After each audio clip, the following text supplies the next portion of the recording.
인플레이션과 달러의 약세 속에서 과연 워런 버핏은 어떤 선택을 했을까요? 먼저 인플레이션 상황에서는 원자재 같은 현물이 유리하고요. 달러의 약세는 해외 투자에서 생긴 차익을 미국 내로 들여올 때 환차익까지도 더해주는데요. 최근 천연가스 인프라나 금 채굴업체에 투자하고 또 일본 종합상사를 인수한 워런 버핏의 행보와 그 의미에 대해서 알아보도록 하겠습니다. 네, 코로나19 이후 항공사와 은행 주식을 처분했던 버크셔 해서웨이는 어느 쪽으로 눈을 돌렸을까요? 네, 하나씩 짚고 넘어가 볼 텐데요. 먼저 에너지 부문입니다. 아시다시피 워런 버핏은 저평가된 우량주를 장기 투자하는 그런 철학을 가지고 있는데요. 천연가스 가격이 1995년 이래, 그러니까 25년 만에 최저 수준으로 떨어진 직후인 올해 7월 초 당시에 도미니언 에너지를 인수하게 됐습니다. 도미니언 에너지는 천연가스 외에도 풍력과 태양열을 이용해서 친환경 에너지를 생산하는 기업인데요. 오늘 장에서는 0.21% 상승한 80.9달러에 마감을 했고요. 당시 총 인수 금액은 97억 달러에 달했습니다. 그중에서 인수 금액이 40억 달러였지만 사실 그보다 큰 57억 달러의 부채를 떠안으면서까지 이 같은 결정을 하면서 큰 이슈가 됐었는데요. 이로써 버크셔 해서웨이의 주간 천연가스 파이프라인 점유율은 8%에서 18%로 크게 늘어났는데, 이에 대해서 일부는 이 버핏이 바닥을 친 천연가스 시장을 고스란히 쓸어 담았다는 평도 있었습니다.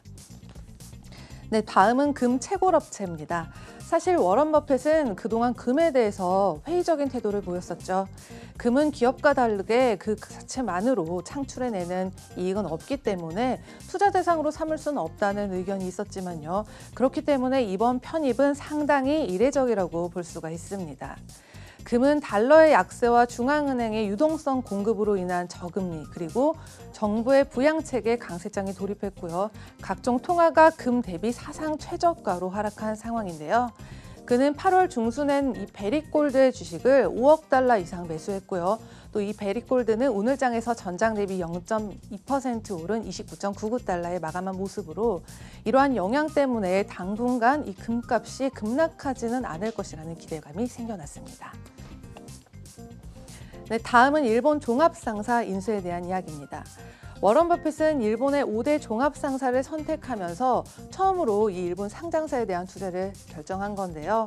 그는 재보험 계열사인 내셔널 인뎀니트 컴퍼니를 통해서 지난 12개월에 걸쳐서 60억 달러 이상을 투자했고요.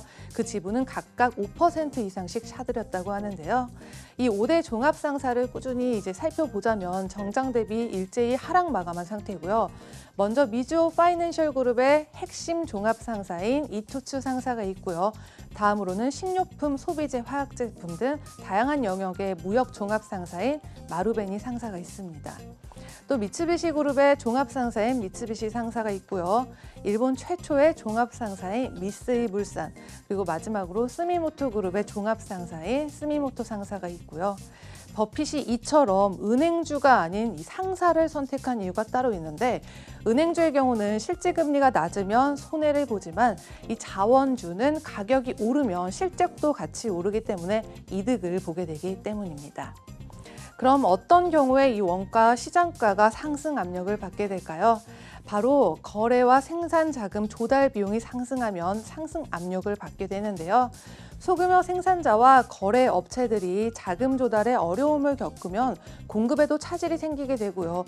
이미 강세 조짐을 보이게 되는 상품 가격이 더 상승세를 보일 가능성이 높아지게 됩니다. 특히 올해 들어서 금과 은, 또 전기동, 곡물까지 여러 상품들의 가격이 오르게 됐는데요. 이제 본격적인 버핏 효과로 2011년 이후 가격대의 강세장을 목전에 두게 됐다고 볼 수 있겠습니다. 지금까지 글로벌 금융시장 심쿵 브리핑 펄스였습니다.